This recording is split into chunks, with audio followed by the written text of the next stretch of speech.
예, 여러분 안녕하세요.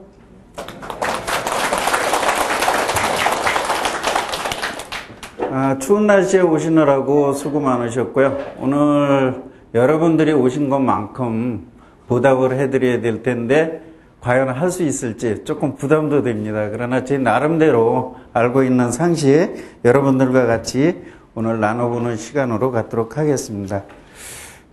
여기 있는 거 제가 맨날 좋아하는 거예요. 이 중에 여러분들이 맨날 들었으니까 다 그렇고, 실제 이제 가난한 사람은 하기 싫은 일을 꼭 해야 되고, 또 보통 사람은 하기 싫은 일은 하지 않고 살 수 있고, 부자인 사람은 자기가 하고 싶은 일은 다 하면서 살 수 있다.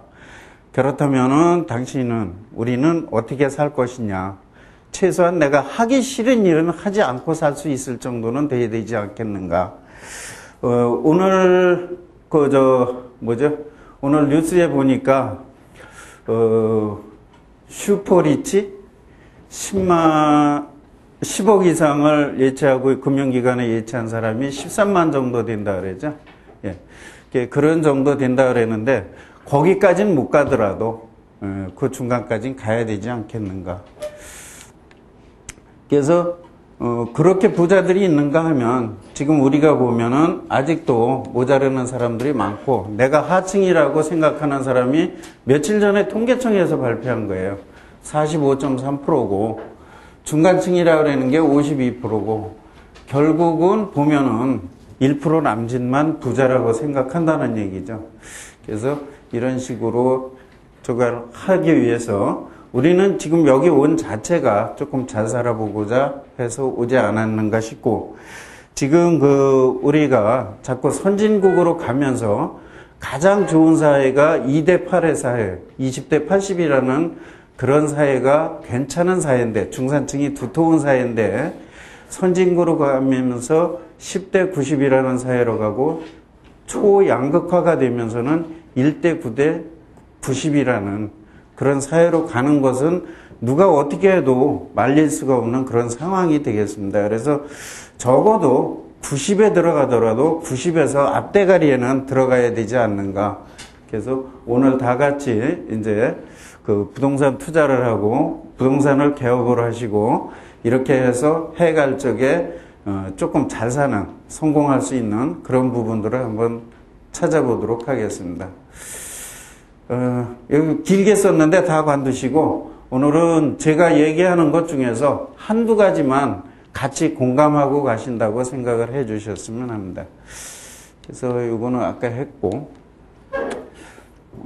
우선 먼저 들어가기 전에 제가 이제 여기 중개업을 지금 처음 하시거나 또는 다른 창업을 하시는 분도 이거 마찬가지예요. 꼭 중개업이라는 그런 것에 국한하지 마시고 한번 들어주시길 바랍니다.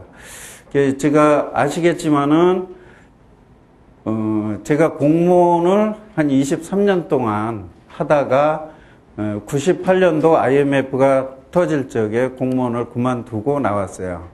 원래 한 50살 되면 그만둔다 그랬는데, 그때 45살에 그만두고 나오면서, 실제 그만둘 때에는 뭐를 하려고 그랬냐면, 당시에 닭 한 마리에 닭에다가 구렁이 구데기를 먹여가지고 닭 한 마리를 100만 원씩에 파는 그런 기사가 났었습니다. 그리고 제가 공무원을 할 적에 관심 있게 봤던 것이 관광농업이었었어요. 그래서 그 관광농업을 고향에 가서 하려고 그만뒀는데, 제가 여러분들이 지금 물을 마시고 있는 우물 안에 살아요. 양평이라는데. 그러다 나니까 가서 정화조를 하는데 한 달 운영비가 300만 원씩 들어가요. 가축을 먹이려면. 그래서 사실 그때 내려가서 하려고 미리 약초를 한 2천여 평에다가 재배도 했었고, 또 논을 한 1000여 평을 저수지도 팠었고, 이렇게 하면서 준비를 하고 갔는데 가보니까는 거기가 안 되더라고요.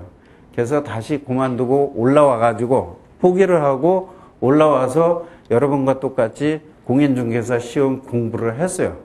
공부를 하면서 해보니까 그때는 이제 이미 사표는 던졌고 그만둔 상태고, 그러니까 절실한 마음으로 매달릴 수밖에 없었다. 그래서 그 절실한 마음에서 공부를 하다 나니까 한 3, 4개월 하고 나서 예비고사도 보고 모의고사라 그러죠. 모의고사 보고 뭐 하고 하니까 조금 자신감도 생기더라고요.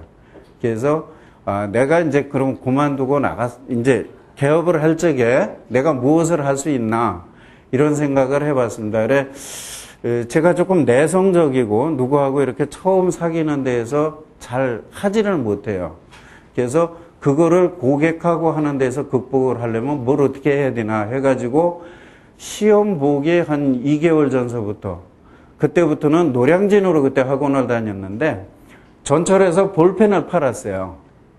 볼펜을 파는데 3일 동안을 제가 갖고 나갔는데 갖고 왔다 갔다만 했지 팔지를 못했어요. 3일 동안은. 가서 앞에 딱 쓰는데 말이 안 나오고 앞이 깜깜해서 아무것도 안 보이는 거예요. 근데 3일째 되는 날인가 4일째 되는 날인가 딱 가서 이제 얘기를 하려고 탁 섰는데 바로 이렇게 앞에 저희 집사람 친구가 앉아 있는 거예요. 그래서 여기서 내가 이걸 극복 못하면 나는 아무것도 못하겠구나. 그래갖고 거기서 얘기를 하기 시작을 해서 그분이 아마 그때 제 기억으로 3개를 사주신 걸로 기억을 해요. 그래서 그거를 파는 걸 하면서부터 그 다음에 시험 볼 때까지 그 학원에 다니면서 한 3개월 동안 볼펜 팔아서 저한테 떨어지는 게 500원인데 그거 갖고 15만 원을 벌었어요. 15만 원을 벌어가지고 집사람 반지를 제가 합격하던 날, 합격 통지서 받던 날 종로 3가에 가서 반지를 사줬는데 지금까지도 집사람이 그걸 제일 좋은 반지라 그래요. 그래서 그 후에도 제가 이제 개업을 했어요. 개업을 하고도 버스를 타고 일주일에 한두 번은 버스를 타고 다니면서 기사분한테 얘기하고 명함을 돌리고 부동산에 대해서 뭔 소리인지 몰라요. 아무거나 떠들고 이렇게 하면서 한 2, 3년 이상을 계속해서 했습니다. 그래서 그러다 나니까 이제 고객하고 얘기하는 것도 되고 좀 뻔뻔해지기도 하고 또 어떤 면에서는 제 자신감도 생기고 이렇게 해서 할 수 있었다. 그 다음에 이제 처음에는 지금 거래가 잦은데 여기 부천에서는 지금 원정동, 고강동 쪽이 단위가 작으면서 거래가 굉장히 잦았던 지역이에요. 역곡동 쪽도 잦은데 거기는 단위가 저쪽보다는 좀 크고 그래서 고강동 쪽에 가서 처음에 한 50일, 2달을 꼭 했는데 50일 동안 딱 했는데 해보니까 할만하더라고요. 그래서 이제 그 다음에 제가 원래 원했던 농지와 임야와 이런 거를 중개하기 위해서 오정동 쪽으로 옮기면서 자리를 잡아서 지금까지 하고 있습니다. 그래서 그때 당시에는 그 농지, 임야 이런 것을 전문적으로 하는 중개업소가 없었고 거의 그 시골에 사는 이장이나 부이장이나 이런 분들이 대부분 했고 전문적으로 중개하는 데가 없었어요. 시골에 가면 그나마 조금씩 하는데 그것도 전문이라기보다 주택을 하면서 그냥 끼워서 물건 나오면 해주는 이런 정도로 했던 그런 저겁니다. 그래 여하튼 제가 이제 공무원을 하면서 농업 분야에 있었기 때문에 농지 분야만 한 20여 년을 다루다 나니까 그쪽에서 이론은 어느 정도 되는데 또 중개 기법은 좀 다르더라고요. 그래서 그런 것을 익히면서 그쪽으로 할 수 있었다. 그래서 중개업을 처음 하면서도 여러분들도 아마 이렇게 그러니까 제가 중개업이라고 그러는 것을 내가 다른 업종으로 창업을 하는 것도 같이 생각을 하세요. 그래서 저는 처음부터 하면서 쉴 때는 쉬고 일할 땐 일하자. 그래가지고 빨간 날은 무조건 노는 날. 당시에 제가 하던 그때 당시에 일요일 날 논다 그러는 것은 미친놈이라는 소리를 들을 정도로 또 저보고 일부에서는 지금도 공무원인 줄 아느냐 이렇게 얘기를 할 정도로 핀잔을 들어가면서 했어요. 근데 막상 빨간 날 논다 그래서 업무에 크게 지장 없습니다. 그래 이건 지금까지도 제가 하는 거고 근데 1년 내내 하시고 계신데 쉴 때 차라리 쉬면서 자기 충전을 하고 가족과도 지내고 이러는 시간을 가지시라. 그 다음에 신용밖에는 없더라. 가진 거는. 그래서 한 번 손님은 영원한 손님으로 믿자. 신뢰 믿음도 마찬가지고, 그 다음에 밑에서 좀 저는 다른 분하고 다르게 생각한 것이, 지금도 그렇고 처음에도 그렇고 마찬가지가, 내가 돈을 벌으려고 그러지 말고 나를 찾아오는 고객이 돈을 벌 수 있도록 해주자. 그래서 지금도 그렇습니다. 조금 문제가 생기면은 저한테 돈이 1원 한 장 안 떨어지더라도 그분한테 돈이 된다면 해결해주는 그런 것을 처음부터 하다 나니까 나중에 제가 했던 것 중에 하나는, 지금은 제 아들한테 남겨줬는데 그 SM5를 그냥 고객한테 선물로 받았어요. 그것도 어느 날 갑자기 그러기 전에 미리 한번 그 면허증을 보자 그러더라고요. 면허증을 보자 그러길래 보여줬더니 복사를 싹 해갖고 가더라고요. 그래서 그건 왜 복사를 했냐 그러니까 그냥 보려고 그래 그러더라고요. 그러더니 한 보름 있다가 삼성 매장에를 데리고 자기 차를 타고 가더니 글로 가더니만 차키를 주는 거예요. 그래서 그렇게 받은 적도 있는데, 고객이 돈 버는 것에 좀 저거를 하다 나면 결국은 내가 돈 버는 길이 되더라. 작은 것에 연연하지 말자는 게 같은 맥락입니다. 그 수수료나 아니면 그 어떤 그 돈을 생각하고 너무 매달려서 해다 나면은 결국 그 고객을 놓치고 신뢰도 놓치고 모든 걸 놓칠 수 있더라. 그 다음에 무슨 일을 하든지 간에 저는 신용과 그 다음에 죽지 아님 까무러치기라는 각오로다가 하지 않으면 할 수 없더라. 그러니까 내가 어떤 일을 할 때는 좀 죽지 아님 까무러치기다, 이것밖에 없다 하는 생각으로 하시고, 그 다음에 내가 이 분야에서는 최고가 되자. 그 다음에 어떠한 유혹에도 내 중심을 잃지 말고 하자. 그 다음에 오늘 여기 이렇게 오셨지만은 그 각종 모임에 좀 나가시면서 침묵을 사전에 항상 이 네트워크를 다져 놓으셔라. 이런 이야기를 하고 싶습니다. 그 얘기를 안 해고 갔네요. 그 중개업에 대한 것은 지금 이것을 그냥 풀어놓은 거고, 그 앞에 보시면은 성공하는 중개업 전략이라고 되어 있는데, 그것은 김영선 박사님이 옛날에 그 논문으로 발표하셨던 거고, 중간에 한번 보면 부동산 중개업의 성공 조건이라는 게 있어요. 유인물에서. 그거는 하우히오라는 님이 카페에다가 올린 글인데 여기저기 많이 돌아다니는 글이에요. 그 다음에 맨 뒤에 부동산 중개업소의 운영 및 절세 방법에 대해서 했는데, 아마 이것은 지금 여러분 여기 계신 데에서 다른데 어디 가서도 보시지 못했던 자료일 겁니다. 제가 운영을 하면서 간이 사업자와 일반 사업자로 해서 그 절세하고 나갈 수 있는 방법을 실제 제가 운영을 하면서 어떻게 하는 것이 좋은 건지에 대해서 설명을 해놓고, 어떤 것이 우리가 세금 혜택을 받을 수 있는지 없는지 그것을 항목별로다가 정리해 놓은 겁니다. 그러니까 그거는 집에 가서 한번 보시고, 오늘 그 강의하는 데에서는 그 책 내용을 여기서 뽑아서 하는 거니까 그거 안 보셔도 될 거예요. 그 다음에 어떠한 유혹에도 내 중심을 잃지 말자 한 거가, 조금 더 독하게 마음을 먹자. 그래가지고 제가 그 공무원을 하다가 사표를 낸다고 집어 던지고 이제 집에를 가니까 집에서는 난리가 났죠. 그때 IMF 때 또 가뜩이나 힘들어 죽겠을 때인데, 그래서 그날 저녁에 식구들하고 단판을 짓기를, 내가 당신들은 안 굶길 테니까 어떻게든 벌어 먹일 테니까, 그러면 당신들이 나한테 원하는 게 뭐냐? 당신들이라니 좀 이상하네. 그랬더니만 우리 집사람하고 애들이, 제가 남매가 있는데 애들이 그때 대학교를 다니고 있었어요. 근데 대학교 다니던 애들 둘하고 우리 집사람하고 딱 한마디 하는 게, 술을 먹지 말아라. 그래서 좋다. 술은 그럼 오늘 이후로 내가 딱 4번만 먹겠다. 앞으로 그만둘 적에 회식이 있을 거고 뭐가 있을 거고 4번만 먹겠다. 4번만 먹고 지금까지 안 먹고 있습니다. 근데 술은 술은 참는 거래요. 끊는 게 아니고. 담배는 끊는 거랍니다. 그래서 여하튼 지금까지도 그래서 제가 제사를 지내도 음복주도 안 마셔요. 지금도요. 근데 그건 제가 약속이니까, 식구들과의 약속이니까.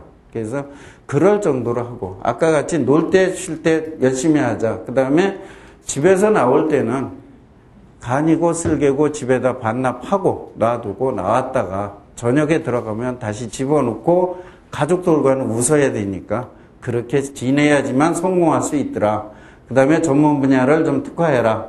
그 다음에 모임에 적극적으로 나가셔라 하는 것이, 모임은 어떤 거가 됐든지 간에 좀 많이 다니시면서 익혀놓으시는 것이 나중에 영업을 하는데 굉장히 좋은 도움이 될 겁니다. 그래.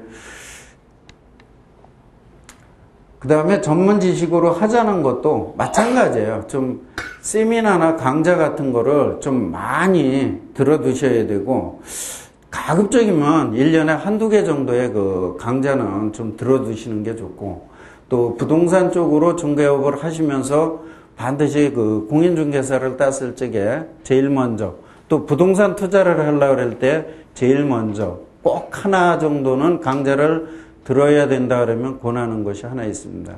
경매 과정은 꼭 들어두셔라. 그래서 경매 과정을 들어두시면은 다른 거는 크게 거기서 배울 게 없어요.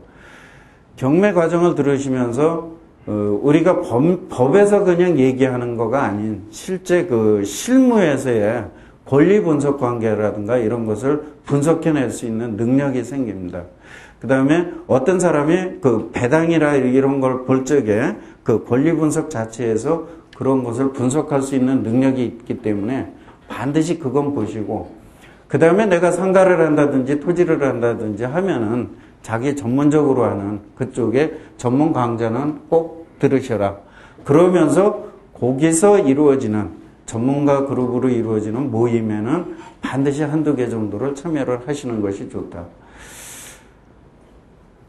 그 다음에 그 정보나 지식을 우리가 여기서 어디서 언론에서 얻었다면은 현장을 꼭 한번 가보셔라.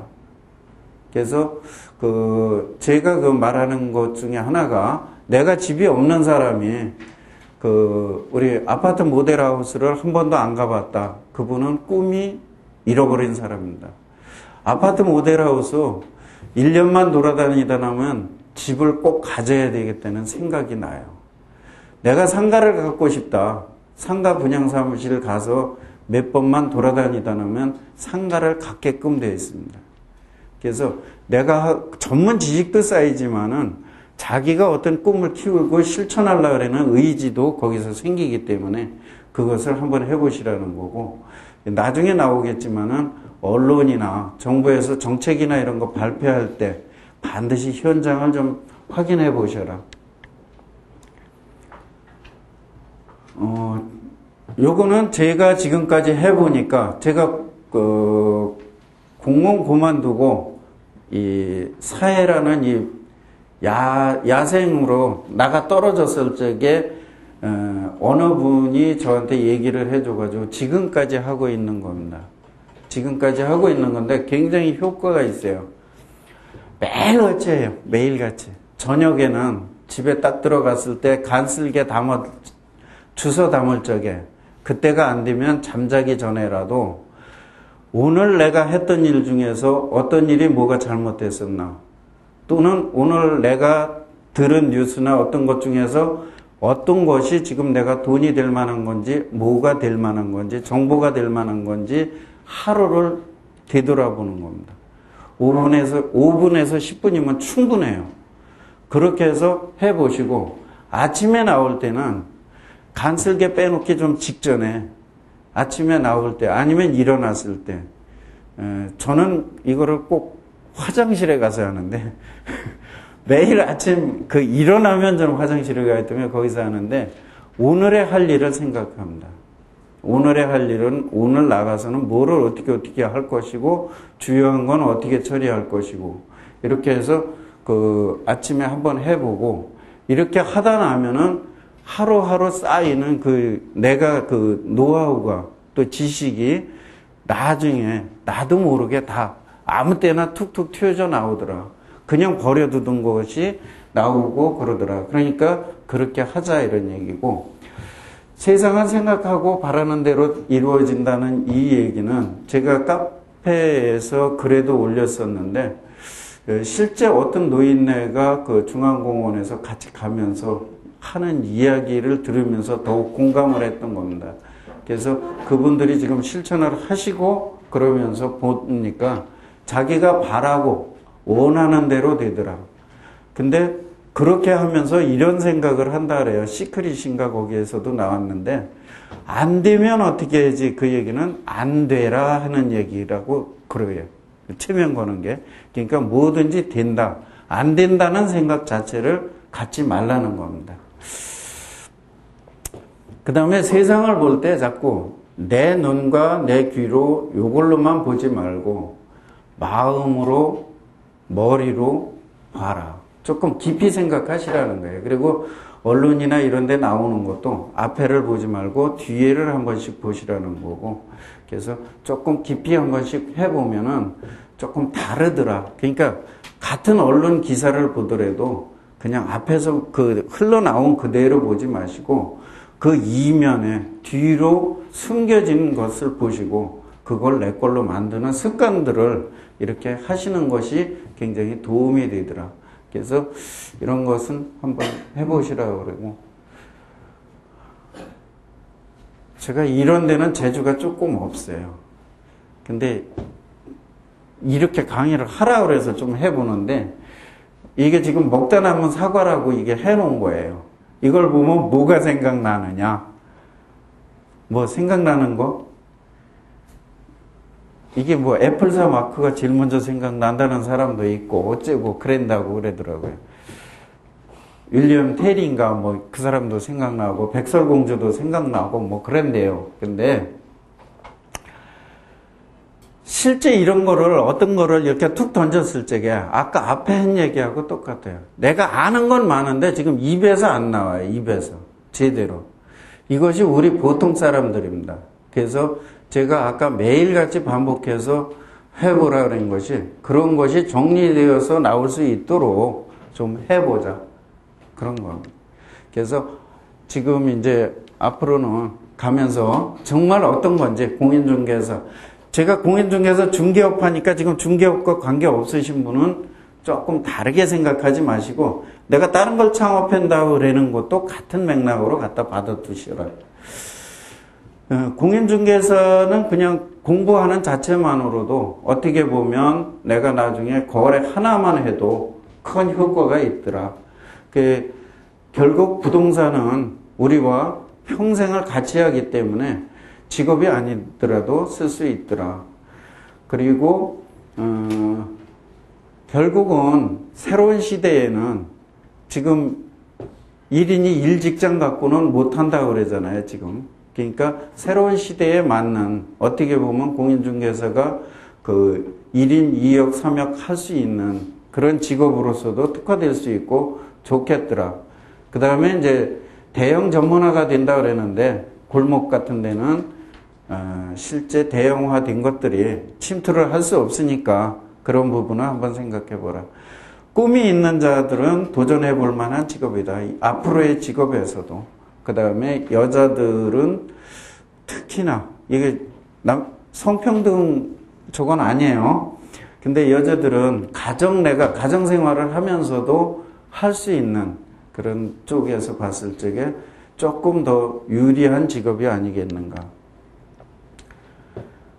그 다음에 부동산 중개 컨설팅 시장을, 지금 이제 처음에 우리가 부동산 중개업소 하면은 생각하는 것이 아파트 단지 앞에서 아파트 중개하는 거나 생각을 하고 있습니다. 근데 부동산 중개 시장은 그 가지수만큼이나 무지하게 다양해요. 수만 가지가 있습니다. 그걸 분류를 해 들어가면.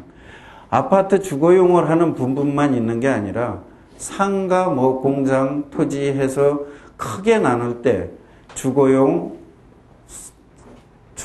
상업용, 그 다음에 자산형 이렇게 해서 막 나누고 그러지만은 그 그 세부적으로 들어가면 어느 정도까지 들어갈 수 있냐면 숙박업에서 모텔만 하기도 하고 모텔에서 매매만 하고 임대만 하고 상가에서도 다 마찬가지예요. 요식업도 요식업의 그 많은 종류 중에서 한두 가지만 타켓으로 잡아서 그것만 하시는 분들이 있어요. 근데 이것은 앞으로 더욱 그렇게 갈 수밖에 없습니다. 앞으로는. 여태까지는 그냥 이쪽에 하나 내놓고 주거도 하고 상가도 하고 뭐 공장도 하고 토지도 하고 막 했는데 이제 그렇게 가는 시대는 지나갔다. 그러니까 조금 더 특화해서 할 수밖에 없다. 그러면 자기가 어느 쪽으로 좀 더 전문화되게 가야 되겠다. 이런 얘기입니다. 그래서 그런 쪽으로 한번 가보자.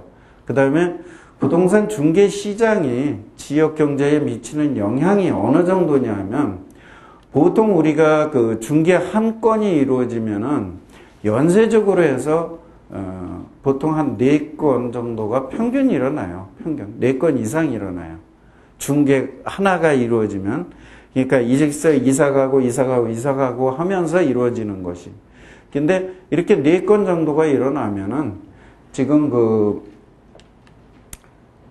여기서 보시다시피 금융권에는 대출을 하게 되고 정부에서는 세금 받아들이고 법무사, 세무사, 변호사 다 관계가 되고 이삿짐센터나 도배업 이런 것도 되고 그 다음에 가전제품이나 음식점, 생활잡화 우리 하다못해 그 철물점이라는 거 그 다음에 수리업 이런 데까지 그 다음에 지역 주민 이렇게 하다 나니까 그 지역 전체 상권에서 보면은 아마 조금 작은 골목에 그러니까 상업지역이 아닌 주거지역 내의 상권에서는 7, 80%까지도 거의 영향을 미친다고 볼 수가 있어요. 그래서 중개업이 우리 서민 경제에 미치는 영향은 굉장히 높다. 그렇다면 중개사들이나 이 개업 자체가 굉장히 책임감도 많이 갖고 해야 되는 거다. 그 다음에 이제 중개업을 제대로 하려면 입지 선정은 뭐 잘해야 되는 거 여러분 다 아시잖아요. 사업장 개설할 때 준비해야 될 게 중개업자 등록을 하고 사업자 등록을 하고 반드시 해야 될 것이 요즘은 사업용 계좌하고 카드 발급이나 카드 발급을 받으시고 카드 단말기나 현금 영수증 홈페이지에 가입을 하셔야지만 됩니다. 그 다음에 직원을 구성하는데 어떻게 해야 되는지 이거는 조금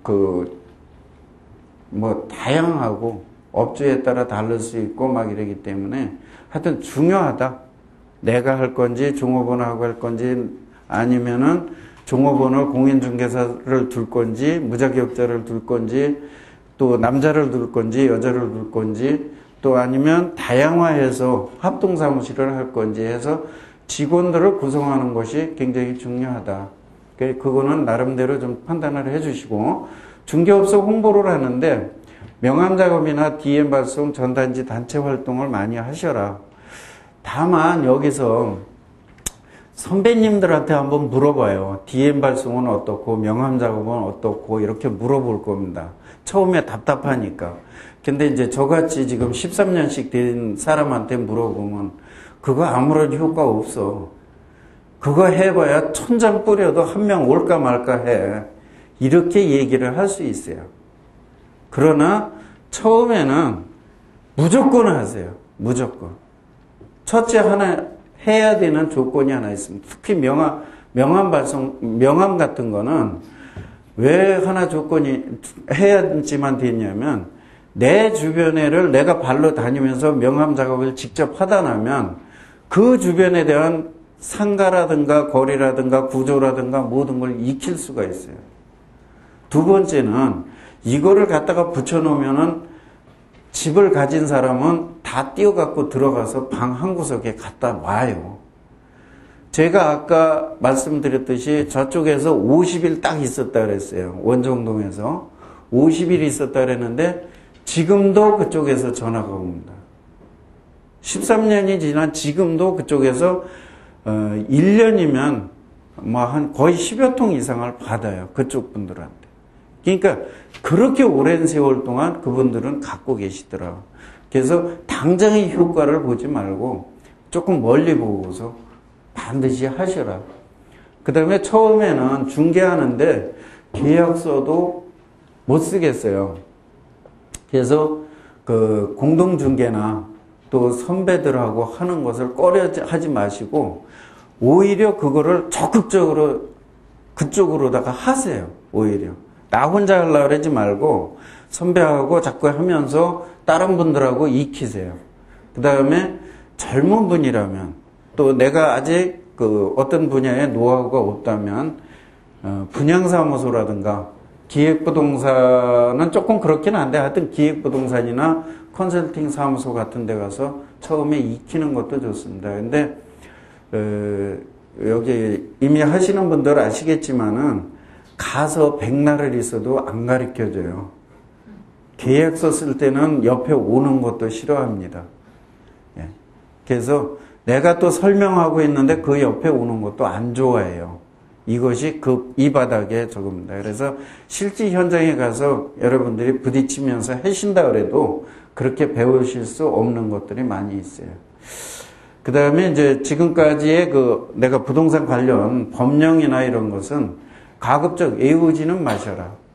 지금까지는 시험 보려고 많이 외우셨을 거예요. 다 집어던지세요. 법조항 하나도 필요 없습니다. 유식한 척 하려고 법조항 잘못되다가 그분한테 역으로 당하는 수들이 있어요. 그냥 어떤 법이 어디에 있더라, 어딜 찾으면 나오더라.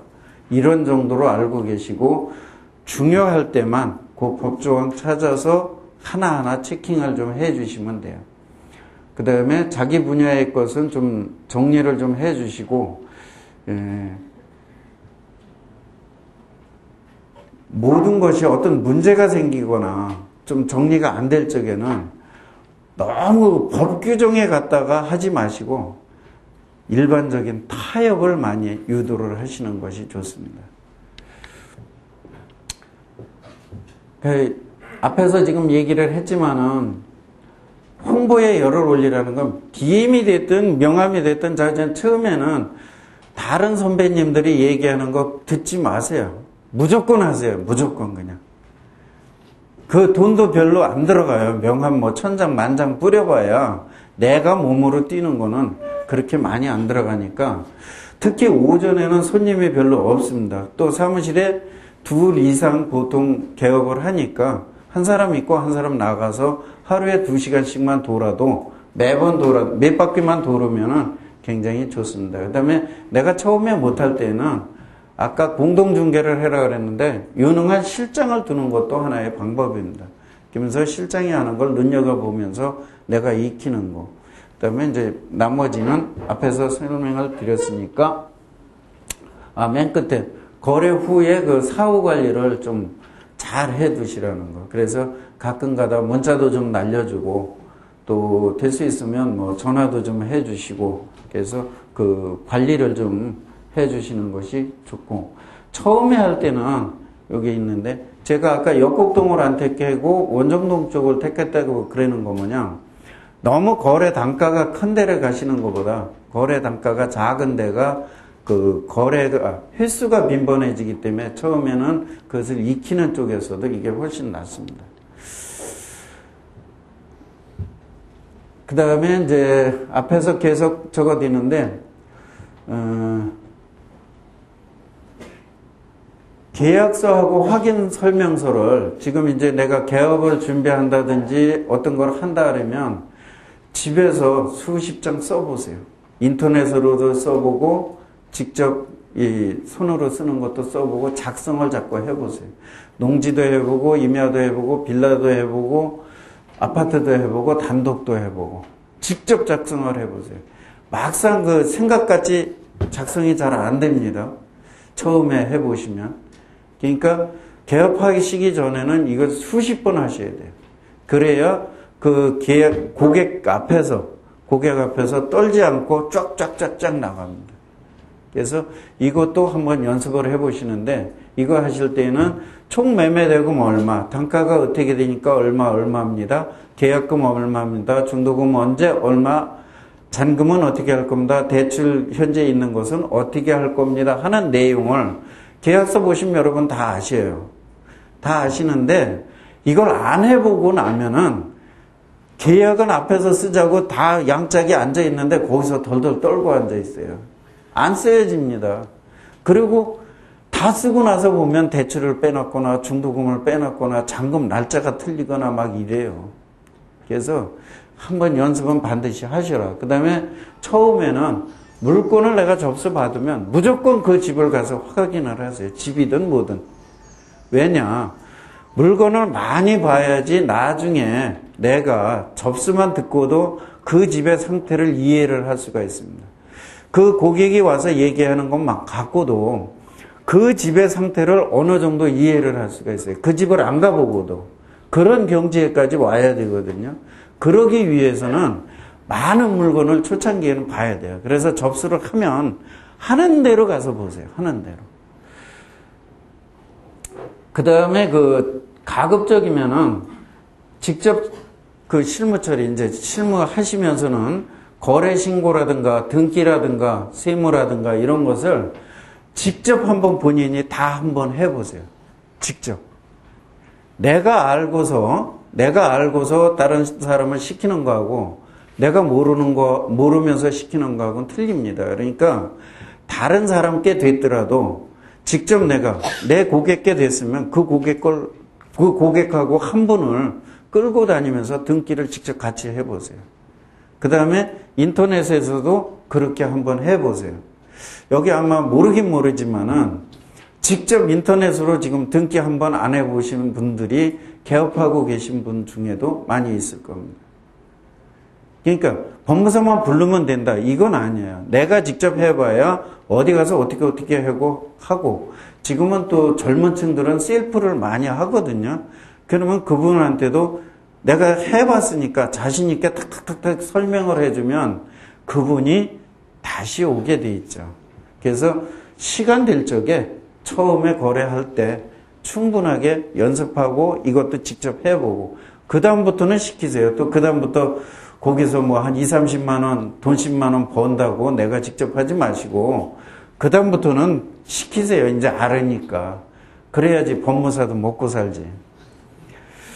그 다음에 재반 서류는 좀 가급적이면 다 계약서는 무조건 보관을 하셔야 되고 그 다음에 수익 지출 증빙 서류도 이제는 보관을 전수하시고 이 장부가 앞으로 옛날같이 대충 넘어가던 시대는 지났습니다. 그래서 이제는 이것은 반드시 해야 된다. 지금은 매매는 실거래 계약 하시는 거 다 하시고 지금 임대차도 국토해양부에서 전수 집계가 됩니다. 지금 저 자료가 나와요. 근데 아직은 세무서하고는 연계가 안 돼 있습니다. 그래서 현재 세무서에서는 그 중개업소에서 거래 신고한 가액의 1% 정도를 매출로 보고 있습니다. 1% 정도를.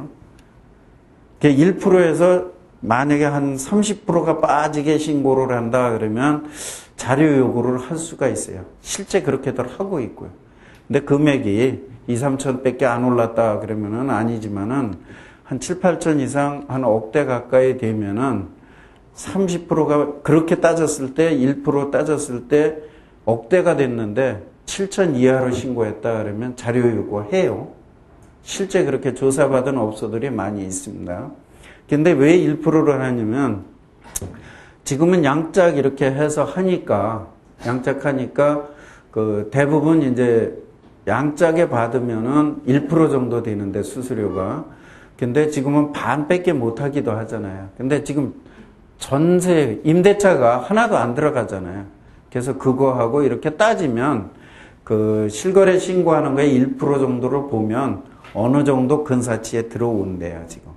그래서 그렇게 하는데 앞으로 이 임대차까지도 전수 들어가게 되고 지금 실거래를 많은 분들이 현지에서는 내가 소득이 노출되니까 중개업소가 법무사를 시켜서 하는 경우가 많이 있습니다. 근데 지금 이 법무사가 하는 것을 알고 있어요. 그래서 제지를 하려고 그러는 그런 감도 조금 있습니다.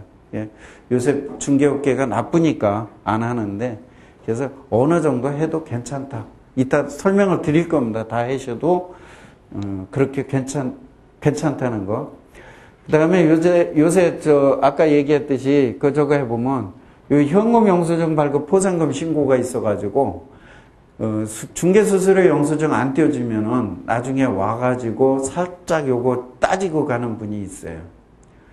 그래서 저도 한 3분 정도 그런 경우가 있는데, 한 분은 직접 세무서로 신고를 했는데 제가 영수증을 안 드렸거든요. 이제 저도 현금 영수증이나 이런 걸 발급을 하면서 본인한테 직접 안 주는 경우가 많습니다. 근데 왜 그러냐면 잔금하는 날 정신없이 막 하다 나면 안 주게 되기도 하고, 또 실제 그걸 챙겨 가시는 분들도 별로 없고, 그러니까 해서 제 서류에만 하고 있어요. 근데 하면은 요거 현금 영수증 발급이나 전자세금 계산서 발급을 하면 국세청에 바로 떠버리거든요. 근데 신고를 하러 갔더니 내가 현금 영수증 발급이 된 게 있어가지고 핀잔만 듣고 왔다고 와가지고 커피 한 잔 마시면서 그 얘기를 본인이 와서 직접 하더라고요. 나한테 와서 달라 그러지 그랬더니 난 안 하시는 줄 알았어요. 그래. 50만 원 받으려고. 이거 50만 원 주거든요. 이거 신고하면. 근데 중개업소는 타격 옵니다. 그 다음에 이제 요 매도 매수자가 좀 사기적으로 좀 다니는 분들이 있고, 그래서 요게 거래가 잘 안 될 때 이게 이렇게 여러 가지 가족 간이라든가 뭐 이렇게 하면서 와서 하는 경우도 있고, 요 중에는 또 가끔 가다가 우리가 중개를 하면서 좀 요새 같은 때 인정작업이라는 것도 좀 많이 해요. 주택에서도 그렇고 아직도. 중개업법에는 위배가 되는데 그런 부분들이 좀 있는데, 그럴 적에 이제 이렇게 와서 좀 시비를 거는 경우가 있고, 그 다음에 법정수수료보다 더 많이 받을 때가 있는데, 이때에는 우리 간이 사업자로 신고를 하신 분들은 중개수수료 이외에는 아무것도 받을 수가 없습니다. 중개수수료 이외에는. 근데 일반 사업자로 등록을 하면 등록할 때 부동산 중개, 부동산 컨설팅 이렇게 넣으시면 컨설팅 계약서를 자그마하게 작성을 하시든지 그걸 안 했어도 상관이 없어요. 컨설팅 보고서를 4-5장짜리 하나 만들어 놓으시고, 그리고 컨설팅 영수증으로 끊어주면 조금 더 받아도 괜찮습니다. 대신에 요 컨설팅 영수증으로 끊을 때는 요 법정수수료, 요거 중개수수료 영수증을 발급하시면 안 돼요. 요거만 하셔야 돼요. 요거만. 요거 중개수수료하고 컨설팅하고 합해서는 발급을 할 수가 없습니다. 중개수수료 이외에는 받을 수가 없어요. 일반 사업자도 마찬가지예요. 일반 사업자도 마찬가지이기 때문에 컨설팅으로 아예 끊든지, 그렇지 않으면 중개수수료로 끊든지 둘 중에 하나로 끊어야 돼요. 그 다음에 이제 요게 많이 있어요. 계약서 작성하고 나면 해약 요구하는 경우. 이거는 뭐 우리 저거 할 때도 근데 뭐 저게 24시간 이내에 해약을 하면 뭐 무효니 뭐냐 하는 게 있는데, 그렇지 않습니다. 계약 끝나서 그 자리에서 도장 찍고 돈이 오고 가면은 그 자리에 같이 앉아 있더라도 계약 성립입니다. 근데 이건 계약서뿐만이 아니에요. 계약은 뭐 구두 계약도 계약이기 때문에 꼭 계약서가 작성이 안 됐더라도 돈 주고 받고 승낙과 응낙이 끝났으면은 계약은 성립된 겁니다. 24시간, 1시간 없어요. 이제 그렇게 되는데, 그래도 자꾸 와서 해약을 해달라고 그러는 경우가 있어요. 이때는 될 수 있으면 건드리지 말고 해결책을 좀 찾아보자. 그 다음에 이사 당일에 이사를 오지 않고 뭐 파토를 내는 경우도 있어요.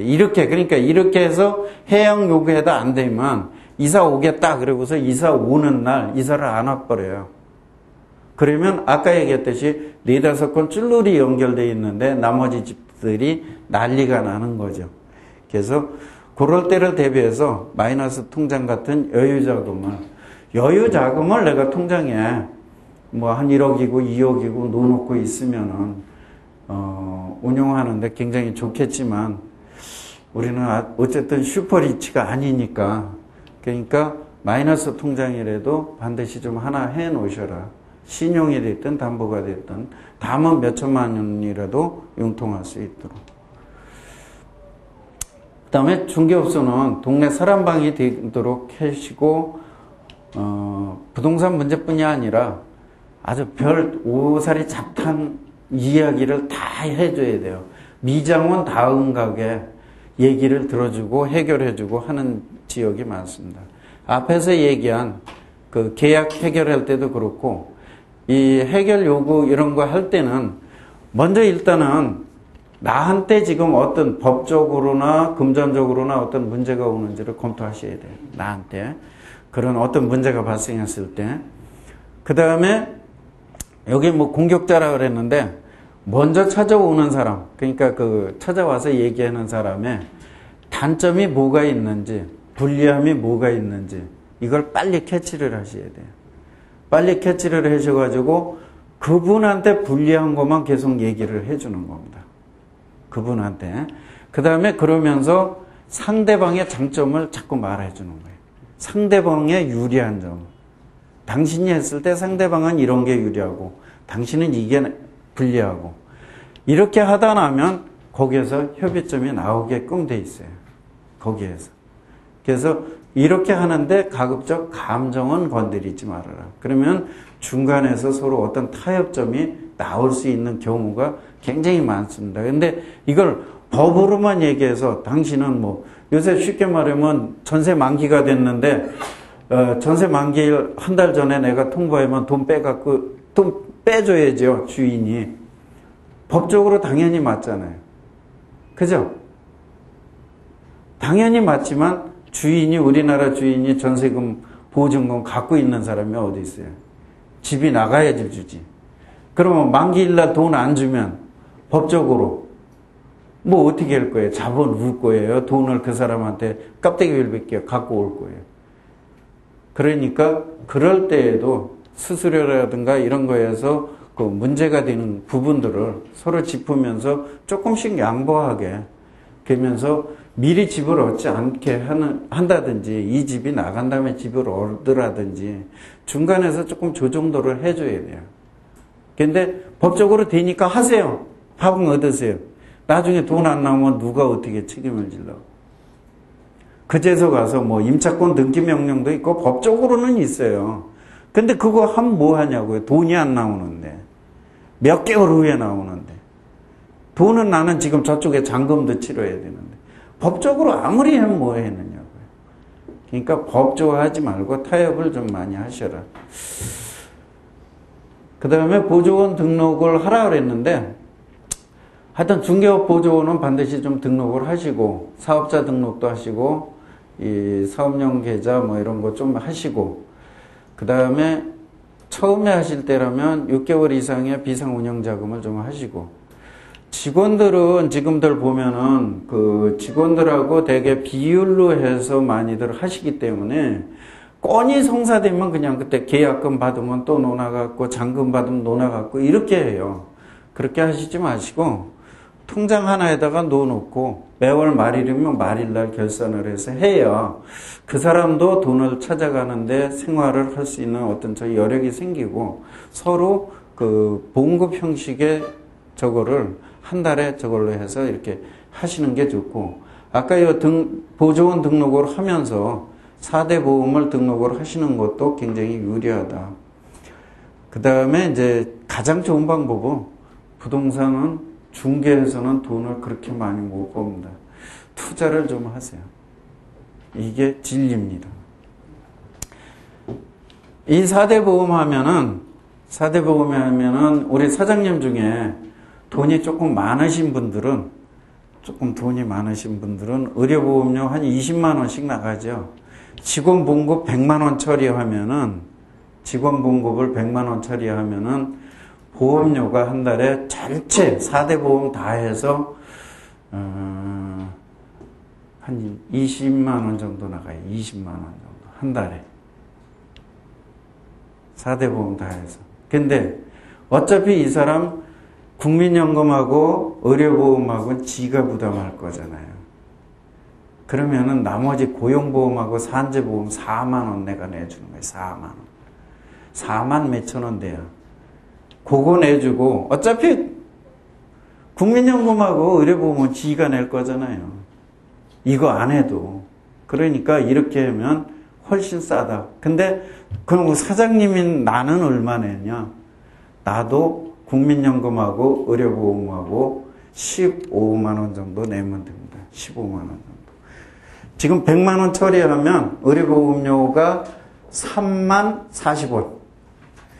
또 국민연금이 8만 7,740원 이렇게 나가요. 사장님도 똑같습니다. 이거 의료보험 처리하면. 그러니까 내가 낼 의료보험 가지고 오히려 다 해결할 수도 있어요. 그래서 이건 같이 연동해서 한번 해보시라. 일반 과세자하고 간이 과세자 차이 4,800만 원으로 했습니다. 왜냐면은 4,800만 원이 넘으면은 점점 더 일반 과세자가 유리해져요. 근데 이 피크를 여기로 잡았는데 임대료 50만 원 잡고 공공요금 이런 거 나가는 거 50만 원 잡고 보조원보험금 100만 원, 기타 경비 100만 원 이렇게 해서 했을 때 간이 과세자는 얼마가 나가느냐? 465만 원 정도 나가요. 1년에요, 이거. 465만 원. 부가가치세는 이거 기준경비율이라고 해서 내는 것이 이렇게 나가고 종합소득세 나가고 465만 원 정도 나가는데 일반 과세자는 부가가치세는 실제 이제 자기가 그 세금 끊는 것들이 있어요. 물건 사고 뭐하고 임대료 내고 뭐하고 그러다 나면은 제 사무실에서 해보니까 120만 원을 돌려받아요. 오히려 4,800만 원일 때는. 그리고 종합소득세 이쪽에서도 한 180만 원 정도 이렇게 내는데 이거는 내는 걸 만들어 놓은 거고 실제는 여기 0원입니다. 0원. 그래서 오히려 4,800만 원 정도 돈 낼 거 없고 일반 사업자라면은 제가 해보니까 한 8천만 원까지는 거의 세금 낼 게 없습니다. 8천만 원까지. 요거 부가가치세 아까 얘기한 요 부가가치세 요거 한 6천만 원 넘는 거 6천만 원 넘는 거 2천만 원 넘으니까 한 200만 원 정도 내면은 그 정도밖에는 세금 낼 게 없어요. 그러면 요게 왜 그렇게 되느냐? 이거는 나중에 가르쳐 줘야지. 나중에 찾아오시는 분만 가르쳐 드릴게요. 하여튼 그렇게 해서 이거 관리를 해도 그렇게 저게 안 내더라. 그 다음에 이제 세금은 종합소득세하고 부가가치세 이렇게 내는데 별로 상관이 없더라. 필요경비 처리 항목은 그 뒤에 여러분들한테는 아주 자세하게 되어 있습니다. 사무실 임차료에서는 부가세만 문제가 돼요. 다 경비는 처리가 됩니다. 소득세에서는 거의 다 처리가 돼요. 거의 다가 처리가 되는데 부가세에서만 건물주가 간이사업자인 경우에 부가세를 못 받습니다. 근데 지금 현재까지는 간이사업자들이 꽤 있는데 앞으로는 거의 다 일반 사업자가 되기 때문에 이거는 받을 수 있다고 보시면 되고 인건비는 유자격자인 경우에 그 직원으로 봉급 처리를 안 할 경우에 그러니까 개인소득 사업자로 처리할 때에는 이 처리가 불가능해요. 소득 쪽에서. 근데 봉급 처리할 때에는 가능하다. 인건비도. 대신에 이 인건비도 유자격자인 경우에는 경비로 다 털을 수 있어요. 그것도. 그 다음에 주유는 9인승 이상하고 경차는 모든 게 차량 구입비나 주유비도 다 되는데 9인승 이하나 이런 것은 부가세는 안 된다. 승용차하고 이런 거는 다른 승용차들은 그 다음에 일반 사업자로 했을 때 차량 구입비도 요 9인승하고 경차는 감가상각비를 처리가 되는데 9인승 이하나 일반 승용차는 안 된다. 그 다음에 공과금에서도 마찬가지입니다. 세금 계산서를 발급받으셔야 돼요. 그래서 세금 계산서 발급받으시려면 어떻게 하냐면 전기세, 수도세 말고 전기세, 그 다음에 우리가 내는 게 핸드폰 요금, 전화 요금 이런 거를 갖다가 그 해당 거기에다가 하고 사업자 등록증 사본을 한번 팩스로 보내주면 세금 계산서로 발급을 받을 수 있어요. 세금 계산서로 발급받으시면 아까 얘기한 부가세 이런 거 다 환급받을 수 있습니다. 그래서 이거 하다 나면 여러분 보통 전화세도 한 달이면 한 20만 원 이상 나가는데 괜찮거든요. 그 다음에 가맹비 이런 것도 세금 계산서로 받으면 된다. 그 다음에 식사대금에서 복리후생비로 주는 것은 되는데 접대비로 하는 거는 안 된다. 부가세. 그 다음에 교통비에서도 안 된다. 여기 수도세하고 재증명 안 된다라는 건 실제 수도세하고 재증명엔 부가세가 없어요. 그래서 안 되는 것 뿐이지, 안 되는 건 해당이 안 되는 건 아니고, 이렇게 해서 되기 때문에. 근데 여기에서 간이과세 사업자라면, 여기에서 전기세, 전기 뭐 이런 거 세금 계산서 받은들 소용이 없다. 일반 사업자의 경우에 얘기하는 거예요. 그래서 매물하고 고객관리는 지금 나눠드린 유의문을 보시고, 그 다음에 상담 유의 사례도 나눠드린 거에 많은데, 고객의 눈높이에 좀 맞춰서 하시고, 너무 아는 체를 하시지 않는 것이 좋습니다. 너무 아는 체 많이 하는 것도 요즘 고객들의 수준이 높아져서. 그 다음에 가급적 상담은 사무소에서 해라. 왜냐하면 내 텃밭으로 끌어들여야 그분이 일단 꼬리를 조금 내리고 와요. 그 다음에 내 사무실에 좀 자료가 많아요. 그러니까 가급적 내 사무실로 끌어들여라. 그 다음에 가급적 고객에게 돈이 되는 부동산을 추천해줘라. 이따 뒤에 가면 중개업소하고 친해지라 그러면서 요구하고 틀린 말 해요.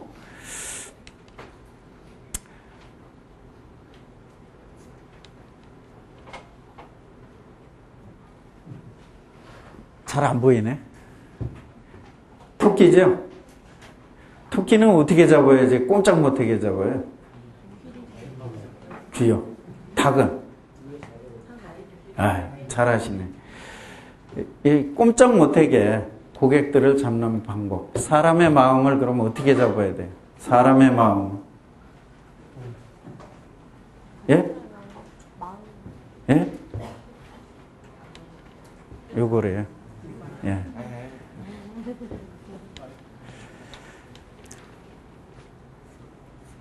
스쳐도 웃고 마주쳐도 웃고 매일같이 웃으면은 손님이 나한테 꼬이게 되어 있다 그럽니다.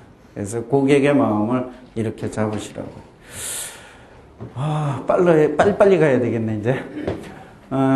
자신의 능력을 좀 체크해 보시고, 분위기가 성공의 비결입니다. 근데, 그래서 분위기를 조금 고풍스럽게 좀 많이 하시고, 고객과 친밀하고, 판촉 상품은 초창기에는 이거 좀 해 놓으시는 게 아까 얘기했듯이 좋고, 그 다음에 자기가 맡은 전문가가 되고, 직원에 대해서도 좀 과감하게 투자를 하세요. 직원들한테도. 너무 내 욕심 부리지 말고, 직원들한테도 도움이 되게끔 하다 나면 직원도 더 열성적으로 하게 되니까.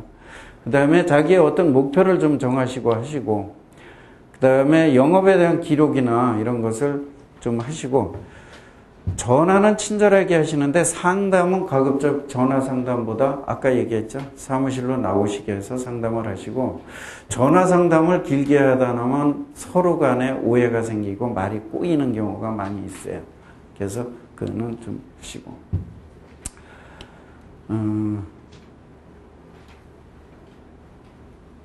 여기는 지금 아까 앞에 거하고 중복되니까.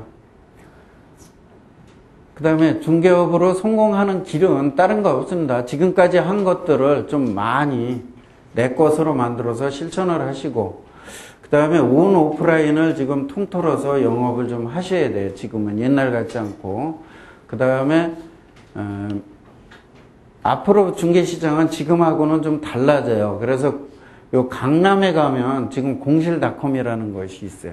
그래서 공실닷컴에 들어가면 무조건 반타입니다. 여기 단타라고 그러는 게 내 것만 먹게 돼 있고, 공실닷컴에서 먹고 이렇게 돼서 지금 하는데, 앞으로 이런 것이 굉장히 많이 될 겁니다. 그 다음에 부동산 포털들이 금융권으로 넘어가고 있는데, 지금 부동산 114가 미래에셋으로 넘어갔고, 또 지금 KB 금융지주회사도 지금 정보업체 하나 인수하려고, 그래서 부동산이 금융과 결탁해는 금융권에서 저거 하는 그런 게 되는데 이것이 앞으로 FTA가 체결돼서 내년도에 시행이 되기 시작하려면 외국계가 들어오면서 완전히 부동산이 금융화된다.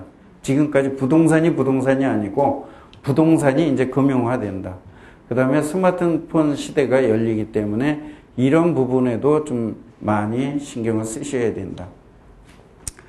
그 다음에 이제 개인적으로 카페나 블로그를 좀 활용을 많이 하시고 지금 보시면은 카페나 블로그에서도 상업적으로 굉장히 많이들 하셔요.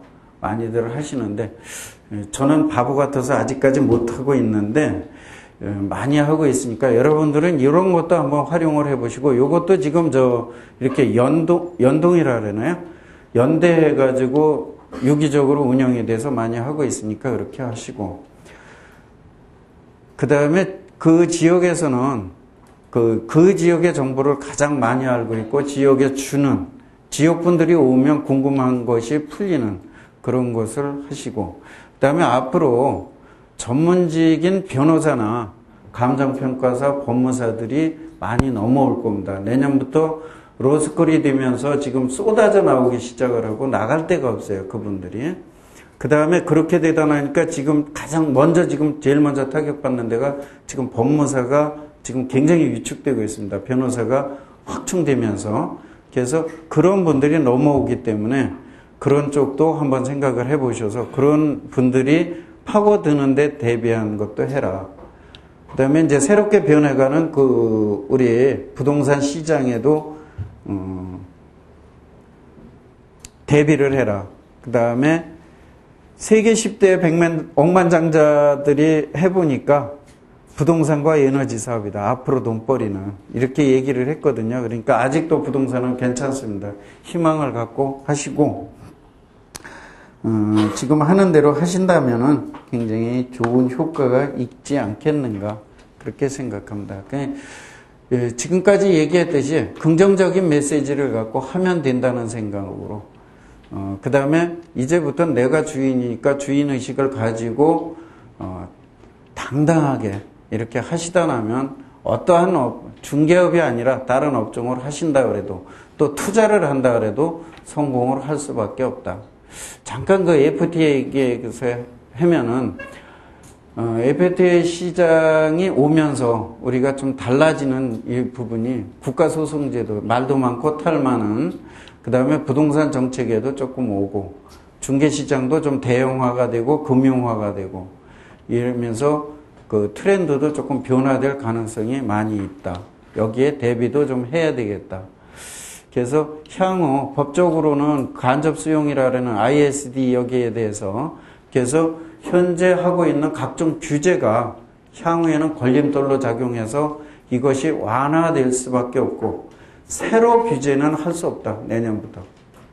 규제를 하게 되면 당장 ISD 여기에 걸려서 FTA 거기에 걸려서 소송으로 인해서 손해까지 물어줘야 되는 정부에서 그런 것까지 되기 때문에 내년부터 새로운 강력한 규제는 없을 것이다. 그래서 그런 부분들을 좀 한번 생각해 보셔야 돼요. 그렇다면 결국은 조금 완화될 것이다. 이렇게 보시라는 거죠. 그래서 단기적으로는 어쨌든 호재로 작용할 것이다. 그 다음에 장기적으로는 호황과 저것이 크게 지금 주식시장이 외국인들이 45%요? 저 주식을 안 해 모르는데 그 정도의 외국인들이 들어와서 출렁거리가 하고 있는데 부동산 시장도 앞으로 그렇게 될 것이다. 그렇게 되면은 단기적으로는 근데 어느 정도 매집을 할 때까지는 그런 영향을 못 미치기 때문에 단기적으로는 좋을 것이다. 그러니까 지금 마침 불황 중이고 그러니까 여러분들이 지금 가장 좋은 시기가 아닌가 그렇게 생각합니다. 그래서 주거용 부동산은 급등락 반복하고 10년 후부터는 무성장, 그렇게 성장하지 않지 않겠는가. 그 다음에 오피스 빌딩도 민감하니까 좀 대형 위주나 역세권 위주가 아니라면 조금 생각해봐라. 그 다음에 이게 외국인들이 오면서 오피스 빌딩은, 오피스 상가는 굉장한 영향력을 받을 것이다. 외국인들한테. 그래서 그 부분을 좀 많이 신경을 쓰셔야 되고, 토지도 결국은 이제 에코시설이나 관광, 산업단지 이런 쪽으로 조금 주거용보다는 다른 쪽을 조금 많이 보셔라.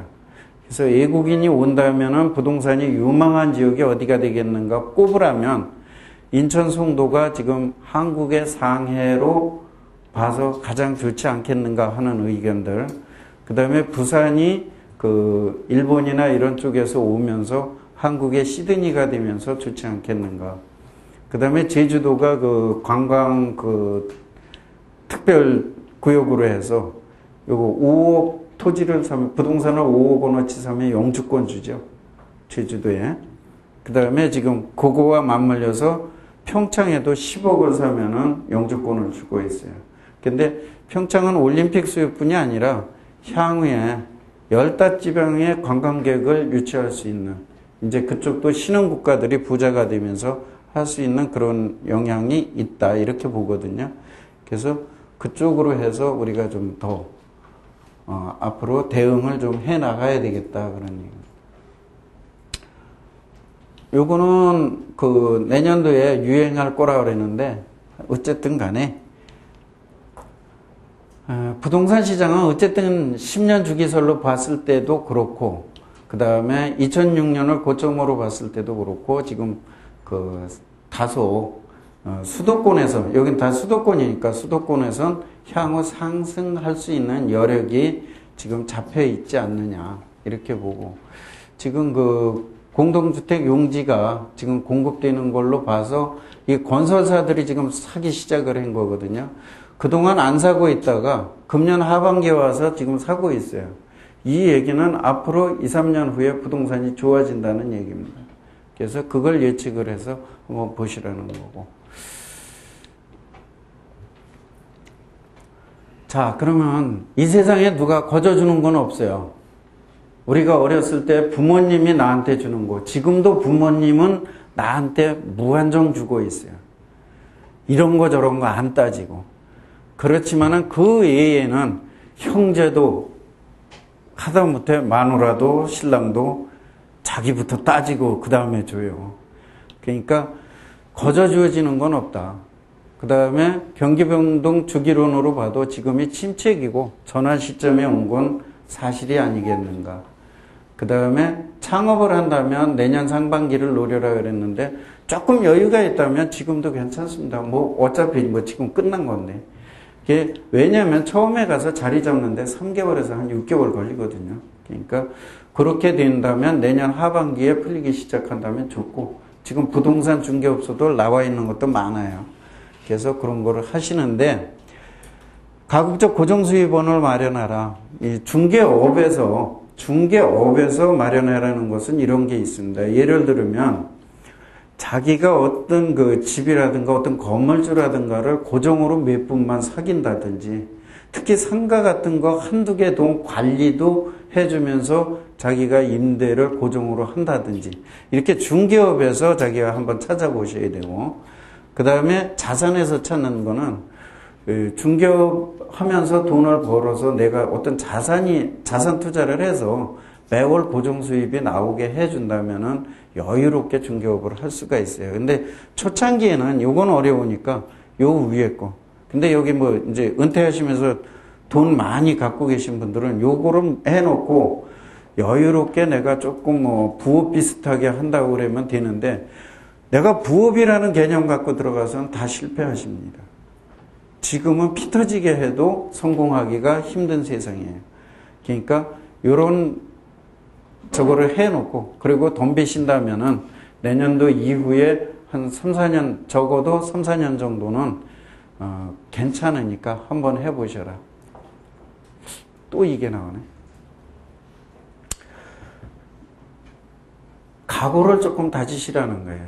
이게 밀림의 왕자인가 뭐예요? 사자라는 건데, 이 사자도 그 사자는 떼로다가 잡죠. 떼로다 잡기는 하는데 이 얼룩말 잡다 이렇게 당하거든요. 사자가 먹이를 잡는데 45%밖에 안 된대요. 확률이. 그 밀림의 왕자라는 사자도 다른 동물들은 얘기할 수가 없겠죠. 근데 우리가 부동산 중개업 아니면 어떤 창업을 하는데 부업식으로 남의 돈이니까 대충 하면 되겠지. 이렇게 해갖고 할 수 있겠느냐. 내가 전적으로 하느라고 해도 이렇게 지금 사자모냥 뒷발에 채이는 수가 허다분합니다. 적극적으로 내가 뛰어들어야지만 성공할 수 있다. 그래야 이렇게 먹이를 앞에다 놓고 포식을 하는 여유로움을 즐길 수 있습니다. 그러니까 누구라도 성공할 수 있지만 누구나 다 성공할 수는 없습니다. 철저하게 준비하고 노력하고 혼신의 힘을 다해서 실천한 만큼 성공할 수 있다고 생각합니다. 그래, 중개업을 지금 준비하시거나 다른 창업을 준비하고 계시다면은 마음가짐을 새롭게 하고 나를 다지고 나의 어떤 마인드를 해서 그걸 집적해서 죽을 각오로 아침에 나올 때 간슬게 빼놓으시고 나오셨다 들어가서 찾으시고 내가 죽게 아님 까무러치기라는 생각을 갖고 하셔도 10%만이 성공할까 말까 한 세상입니다. 그러니까 혼신의 힘을 다해서 하면 또 여러분도 누구도 다 성공할 수도 있습니다. 그러니까 좋은 결과 있으시길 바라고 다음 시간에는 농지 투자를 할 거니까 이제 조금 소프트하게 들어갈 거예요. 그러니까 가시지 마시고 잘 들어주시기 바랍니다. 예, 일단 10분간 쉬었다가 하겠습니다.